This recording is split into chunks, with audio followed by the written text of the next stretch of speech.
দর্শক আমন্ত্রণ যমুনার বিশেষ আয়োজন doctors on call president by united medical college hospital অনুষ্ঠানে আপনাদের স্বাস্থ্য বিষয়ক নানা প্রশ্ন আর সেসবের তাৎক্ষণিক সমাধান নিয়ে আমাদের এই আয়োজন। থাকছেন দেশ বরণ আর আধুনিক চিকিৎসা বিজ্ঞানের দক্ষ চিকিৎসকরা। এই পর্যায়ে আজ আমাদের আলোচনার বিষয় রোজায় শিশুর সুস্বাস্থ্য। আলোচনার জন্য আমাদের সঙ্গে অতিথি হিসেবে আছেন ডাক্তার শিরিন আক্তার, সহকারী অধ্যাপক ও কনসালটেন্ট শিশু রোগ বিভাগ, ইউনাইটেড মেডিকেল কলেজ হসপিটাল। আপনাদের সাথে পুরো আয়োজন জুড়ে আছে আমি ডাক্তার আবু সাইদ শিমুল। দর্শক, রোজার এই সময়ে শিশুদের সুস্থতা নিয়ে আমরা আলাপ করব। দুভাবে আসলে এটা আলাপ করা যায়। একটা হচ্ছে যে অনেক শিশুরা আছেন, কিশোররা রোজা রাখেন, কিংবা যারা খুব ছোট বাচ্চা তারাও তো এই সময় সুস্থতা আসলে বজায় রাখতে হবে, কারণ তারা অসুস্থ হয়ে গেলে যারা বড়রা রয়েছেন, মায়েরা রয়েছেন, বাবারা রয়েছেন, তাদের কিন্তু রোজা একটু সমস্যা তৈরি হয়। এই সময় শিশুরা কিভাবে সুস্থ থাকবে সেই বিষয় নিয়ে আলাপ করতে আমাদের সাথে অতিথি হিসেবে আছেন ডাক্তার শিরিন আক্তার। আপনাকে স্বাগত আমাদের অনুষ্ঠানে।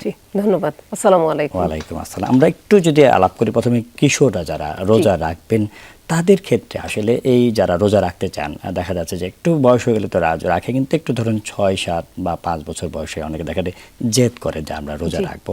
তাদের ক্ষেত্রে আসলে কি কি বিষয়ে মা বাবাদের একটু খেয়াল রাখতে হবে? আচ্ছা, তা রোজা রাখার বিষয়ে আসলে যে কোনো বয়সে প্রথম পূর্ব শর্ত হচ্ছে সুস্থ থাকতে হবে। তো শিশু যদি সুস্থ থাকে তাহলে সে রোজা রাখতে পারে।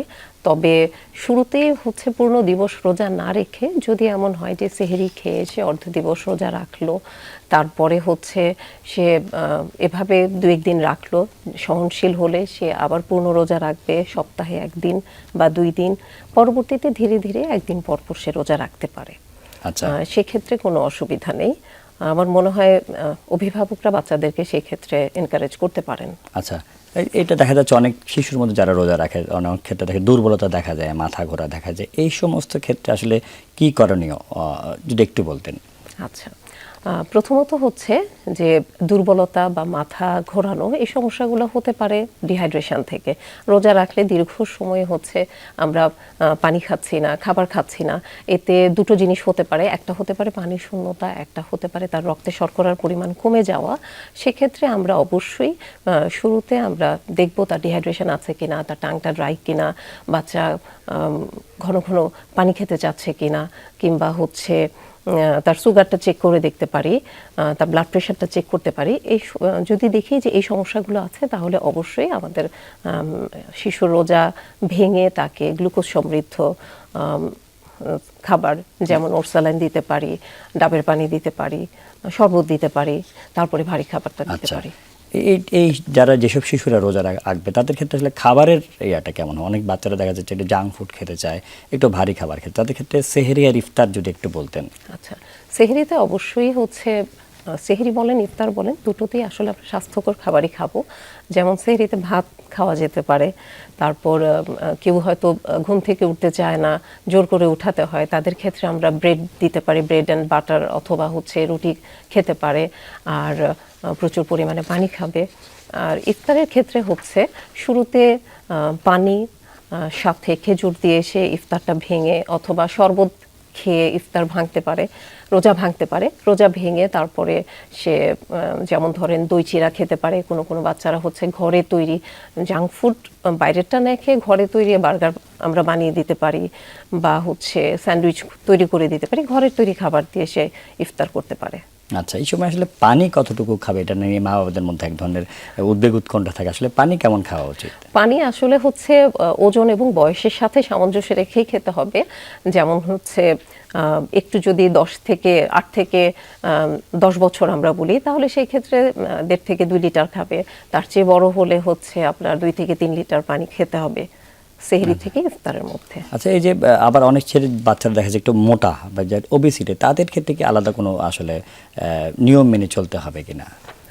ওবেসিটি যদি কারো থাকে সেক্ষেত্রে কিছু নিয়ম তো অবশ্যই মেনে চলতে হবে। যেমন ইফতারে অতিরিক্ত ভাজা পোড়া খাবে না, প্রচুর পরিমাণে পানি খাবে, তারপরে হচ্ছে পর্যাপ্ত পরিমাণে রেস্ট তো অবশ্যই সবার ক্ষেত্রেই প্রযোজ্য। এই আচ্ছা, তাদের ক্ষেত্রে যদি ব্যায়াম করতে হয়, ধরেন অনেক সময় বলে শারীরিক কসরত করা উচিত, তারা আসলে এই সময় কোন সময় করবেন? ব্যায়াম করা বা শারীরিক কসরত যদি কেউ করতে চায় অবশ্যই দিনের বেলায় নয়। ইফতারের পরে সে পর্যাপ্ত পরিমাণে খাবার খেয়ে একটু রেস্ট নেবে, কারণ ইফতারের পরে সবারই একটু দুর্বল লাগে। ইফতারের পরে সে যে কোনো সময় করতে পারে। আচ্ছা আচ্ছা, খুব সুন্দরভাবে বলছিলেন। তারা এই যে শরবত খাওয়ার ক্ষেত্রে অনেকে যেতে চায় যে একটু জুস খেলো বা এইটা যদি একটু বলতেন।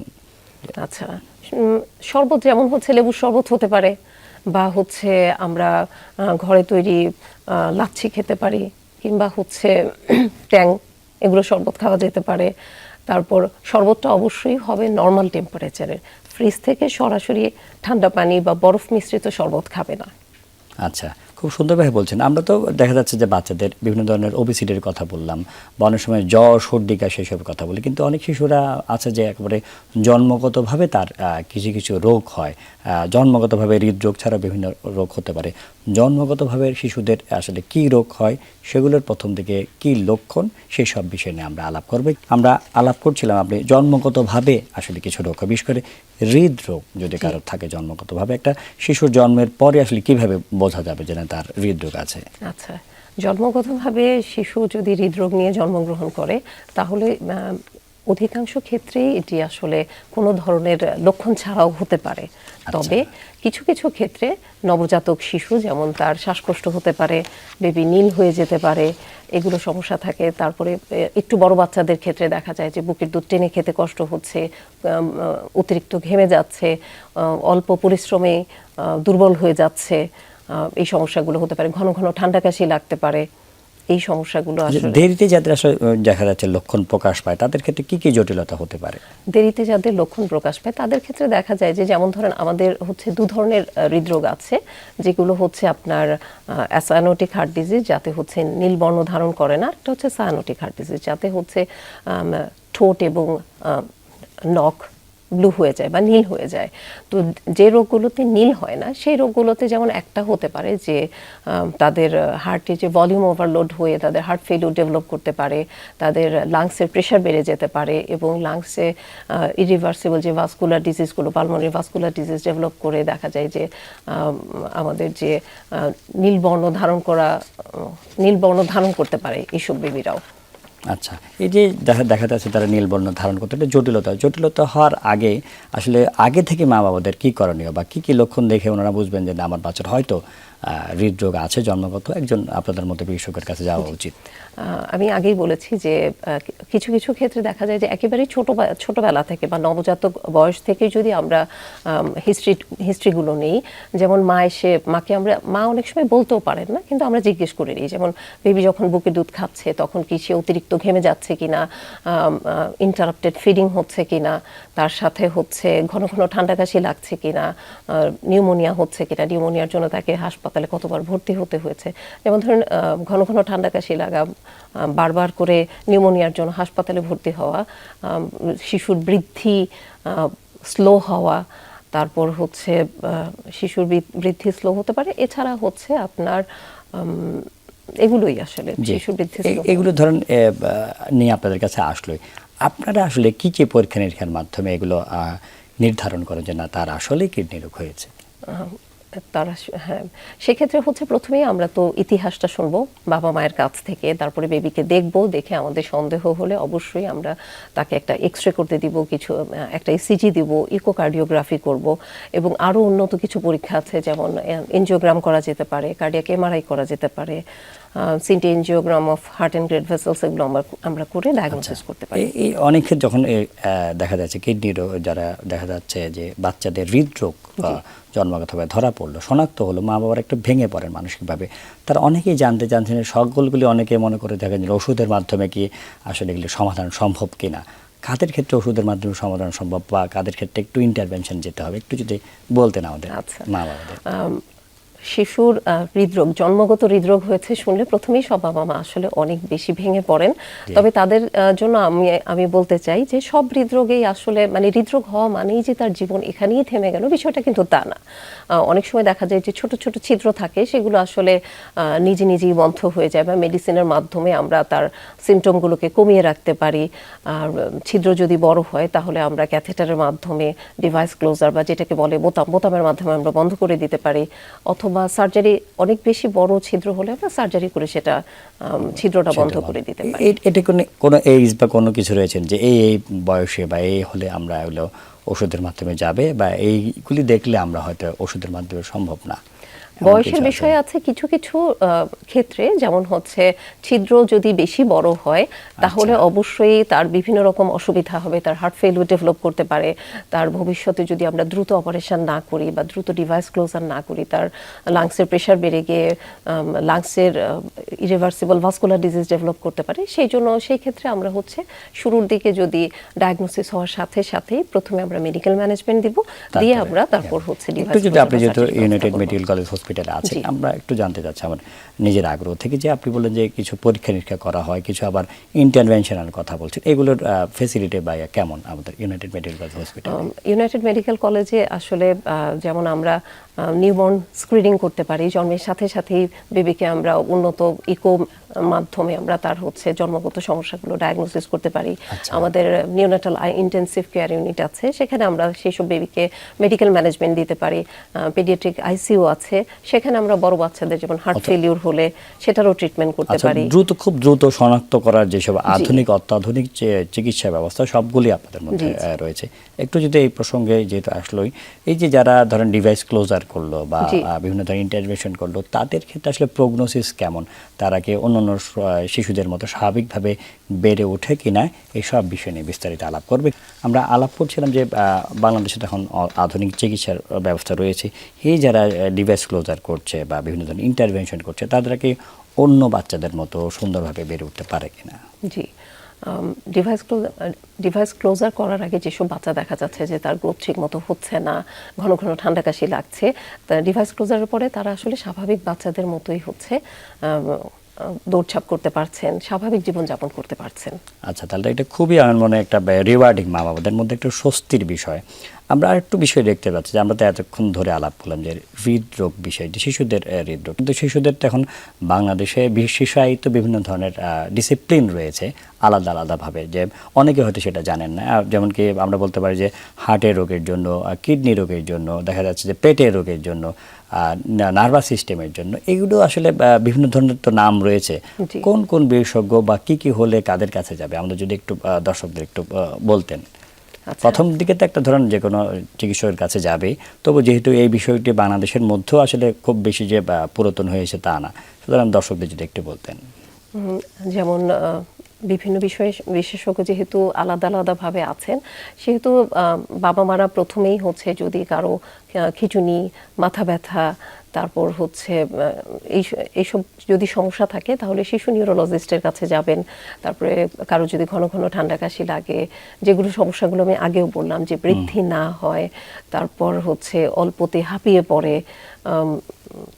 যেমন হচ্ছে নীল হয়ে যায়, তারা যাবে অবশ্যই কার্ডিওলজিস্টের কাছে, শিশু কার্ডিওলজিস্টের কাছে। এবং দীর্ঘদিন পেটের সমস্যায় ভুগছেন সেসব বাচ্চারা যাবে গ্যাস্ট্রোএন্টারোলজিস্টের কাছে। অ্যাজমাজনিত সমস্যা বা অ্যালার্জিজনিত সমস্যা হলে পালমোনোলজিস্টের কাছে যাবেন। আচ্ছা, আমাদের খুব ছোট ছোট হলো যে দেখা যাচ্ছে গ্যাস্ট্রোএন্টারোলজিস্ট বা এন্ডোক্রাইনোলজিস্টও তো এখন আসলে হয়েছে, দেখা যাচ্ছে আবার শ্বাসতন্ত্রের পালমোলজিস্ট। আমার মনে করি বাংলাদেশ এখন উন্নত বিশ্বের মতো শিশুদের ক্ষেত্রে বিভিন্ন ধরনের সাব স্পেশালিটি রয়েছে। আমরা আলাপ করছিলাম খুব জটিল বিষয় নিয়ে, একটু সাধারণ বিষয় নিয়ে আলাপ করি। এখন কিন্তু দেখা যাচ্ছে যে বাচ্চাদের, বড়দেরও হচ্ছে যে সর্দি, কাশি, জ্বর লেগেই রয়েছে। এই সময় যদি কোনো শিশুর জ্বর হয়, আবার দেখা যাচ্ছে তারা রোজাও রাখছে, তাদের ক্ষেত্রে আসলে কী করণীয়? যদি জ্বর থাকে, রোজা অবস্থায় কারো যদি জ্বর আসে, তাহলে তো অবশ্যই আমাদেরকে দেখতে হবে যে টেম্পারেচার যদি অতিরিক্ত হয়, তারপর হচ্ছে তার যদি পানি শূন্যতা ডেভেলপ করে, তাহলে তো অবশ্যই সে রোজা ভেঙে তার জ্বরের ওষুধ খাবে, খাবার খাবে, জ্বরের ওষুধ খাবে। তারপর হচ্ছে অন্যান্য যে কিছু পরীক্ষা নিরীক্ষা আমাদের করতে হয় জ্বরের জন্য, যে জ্বরের কমন কারণগুলো খুঁজে বের করার জন্য, সেগুলো করতে হবে। আচ্ছা, আরেকটি কমন বিষয়, আমরা কমন বিষয় নিয়ে আলাপ করছি, যে দেখা যাচ্ছে যখন শীত একদম জেকে বসে, তখন দেখা যাচ্ছে এত অ্যালার্জি না হলে এখন যখন শীত থেকে একটু গরমে আসছে, আমরা দেখা যাচ্ছে যে অ্যাজমা, অ্যালার্জির প্রকোপটা একটু বেশি হয়ে গেছে। এসব রোগীরা আসলে কি করণীয়, বা তারা বা মা বাবারা আসলে এই সময় কি করবেন? এই সময়টায় আসলে শীত যাই এই সময়টায় মানে বসন্তের সময়টায় আসলে প্রচুর ফুল ফোটে, তাদের পোলেন থাকে, তারপর হচ্ছে ড্রাই ওয়েদারের জন্য প্রচুর ধুলোবালি থাকে, যার কারণে শিশুদের শ্বাসতন্ত্রের যে সমস্যা, যাদের অ্যালার্জিজনিত সমস্যা থাকে, সেগুলো বেড়ে যায়, অ্যাজমা বেড়ে যায়। সেসব সময়ে বাচ্চাদের অবশ্যই হচ্ছে যারা বাইরে যাবে মাস্ক পরে বের হবে, তারপর হচ্ছে আপনার যাদের অ্যালার্জিজনিত সমস্যা আছে অ্যালার্জিজনিত খাবারগুলো এড়িয়ে চলবে, যাদের অ্যাজমার জন্য যারা ইনহেলার ব্যবহার করছেন সেগুলো নিয়মিত ব্যবহার করতে হবে, এবং তাতেও যদি তার সমস্যা ইমপ্রুভ না করে তাহলে অবশ্যই বিশেষজ্ঞের পরামর্শ নেবে। খুবই সুন্দরভাবে এই যে ইনহেলার ব্যবহার নিয়ে অনেক দেখা যাচ্ছে এক ধরনের ভীতি কাজ করে, আসলে ইনহেলারটা কতটুকু ভীতিকর? ইনহেলারটা অবশ্যই যে এটা মোটেও ভীতিকর নয়, এবং হচ্ছে ইনহেলার তো একটি চিকিৎসা ব্যবস্থার একটি অংশ। এটি যদি সে ঠিকমতো ব্যবহার না করে তাহলে তো তার যে সিমটমগুলো কখনোই ইমপ্রুভ করবে না। সেজন্য ইনহেলারটা ব্যবহার করতে হবে, এবং এটা খুবই সহজ। যেমন স্পেসার আছে, স্পেসার দিয়ে যদি কেউ ইনহেলারটা ইউজ করে নিয়ম মতো তাহলে তার সিমটমগুলোও ইমপ্রুভ করে যাবে, এবং এটা খুবই সহজ। আমার মনে হয় পিতামাতাদের এই বিষয়ে বাচ্চাদেরকে এনকারেজ করা আমরা উচিত। দেখেছি বিভিন্ন ধরনের টিভি সিনেমাতেও দেখেছি যারা ইনহেলারের দিতে পারছে না, অভাবে হয়তো সে মারা গিয়েছে, কোনো নায়ক বা কোনো অভিনেতা। অনেকের মধ্যে এই প্রশ্নটা আছে, ইনহেলার কি সারা জীবন ধরে দিয়ে যেতে হবে কিনা? ইনহেলার যদি অ্যাজমা রোগী সে ডায়াগনোসড কেস হয় তাহলে তো অবশ্যই তাকে সারা জীবনই আসলে মানে দীর্ঘমেয়াদী কিছু সময় দেখা যাচ্ছে, তারপরে চিকিৎসকের পরামর্শ নিয়ে উনি সেই মতো করে আসলে ব্যবস্থা নেবেন। আপনি বলতে জি চাচ্ছেন অবশ্যই চিকিৎসকের পরামর্শ মতো একটু যদি আমরা ইনহেলারের তো বিষয়টা গেলে আরেকটা বিষয় এখন দেখা যাচ্ছে জ্বরের সাথে সাথে এখন যেহেতু গরম পড়ে গিয়েছে, ডায়রিয়া কিন্তু হচ্ছে শিশুদের। এই তীব্র ডায়রিয়ার লক্ষণগুলো কি কি এবং মা বাবাদের কি করণীয়? আচ্ছা, তীব্র ডায়রিয়ার লক্ষণ হচ্ছে যদি ঘন ঘন ডায়রিয়া, আমরা কখন বলবো? যখন হচ্ছে আসলে 3 বারের বেশি লুজ মোশন হবে তখনই আমরা ডায়রিয়া বলবো, এবং তখনই তাকে আমাদের খাবার স্যালাইন দিতে হবে, এবং বাইরের খাবার সে খাবে না। তারপর হচ্ছে প্রচুর পরিমাণে ওরসালাইন খাবে, ফ্লুইড জাতীয় খাবার খাবে, ডাবের পানি খাবে, সাথে হচ্ছে আপনার যদি পানি শূন্যতার লক্ষণগুলো দেখা যায় তাহলে অবশ্যই সে নিকটস্থ চিকিৎসকের পরামর্শ এই যে নেবে। কি কি তীব্র যেটা আমরা পানি শূন্যতার লক্ষণ, কি কি লক্ষণ দেখা দিলে উনি মনে করবে যে না আমার আর বাসায় থাকা সম্ভব না, হাসপাতালে যেতে হবে? আচ্ছা, তীব্র পানিশূন্যতার লক্ষণগুলো যেমন হচ্ছে বাচ্চার যদি জিহ্বা শুকিয়ে যায়, ঘন ঘন বাবু নেতিয়ে পড়ে, চোখ ডেবে যায়, স্কিন লুজ হয়ে যায়, তারপর হচ্ছে অজ্ঞান হয়ে যায় বা কিছুই খেতে না পারে, এইসব যদি লক্ষণ দেখা যায় তাহলে তাকে দ্রুত হাসপাতালে নিতে হবে। আমরা অনুষ্ঠানে একদম শেষ পর্যায়ে চলে এসেছি। এতক্ষণ আমাদের সাথে থাকার জন্য আপনাকে অসংখ্য ধন্যবাদ। আপনাকেও ধন্যবাদ। দর্শক, আসলে যেমনটি আজকের অতিথি বলছিলেন, একটা তো বিষয় রয়েছে যে শিশুরা রোজা রাখবে, কিন্তু আরেকটা বিষয় রয়েছে এই সময় যদি ছোট শিশুরা অসুস্থ হয়ে পড়ে, তারা বড়রা যারা রয়েছেন বিশেষ করে মায়েরা বাবারা, তাদের কিন্তু যে রোজা তাতে কিন্তু হ্যাম্পার হয়। সুতরাং এই সময় শিশুদের সুস্থতায় আমরা সকল নিয়ম মেনে চলব এবং সুস্বাস্থ্য এবং সুস্বাস্থ্য খাবার আমরা নিশ্চিত করব, এবং নিয়মগুলি মেনে চললে এবং সুন্দর খাবার যদি আমরা নিশ্চিত করতে পারি তাহলে এই সময় আমাদের শিশুরা সুস্থ থাকবে। আমাদের শিশুরা সুস্থ থাকুক এই কারণে আজকের মধ্যে বিদায় নিচ্ছি। আল্লাহ হাফেজ।